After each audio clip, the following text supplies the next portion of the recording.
Hey guys, and welcome back to this channel. In this video I'll be showing you guys how you can download any fonts you want and import it into CapCut PC. So you are just going to select the font that you want to download. I just go to the font for most of the fonts, and I'm just going to open up that file, and I'm just going to select the font, and I'm just going to simply press install. I'm not sure how to do it on Mac because I don't have it, but you're just going to simply select install once it's done loading. Why is it taking a long time to load? There you go. Once it's done installing, what is this called? Shining Youth.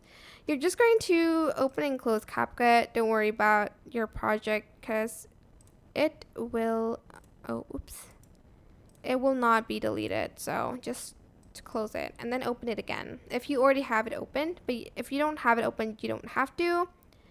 Then you're going to add in a text here. And then go to font and then just turn select the arrow going down and you'll see the system font. And then you'll see all the fonts that you have downloaded, as you can see. Wait, where's the one that I just downloaded? I forgot what it's called. It's somewhere here, but you're just going to basically select the font. Wait, I can't find it. What is it called again? Shining Youth.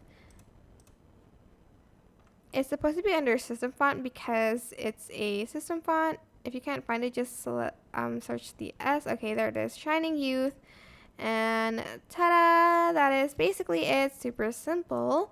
I hope this tutorial is helpful for you guys. Don't forget to like, comment, share, and also subscribe to this channel if you haven't done that already. If you have any questions, just leave it in the comment section down below and I'll try my best to answer them all for you guys. And if you found this video helpful, please click the thanks button above the description box down below. Thank you so much for watching. Bye!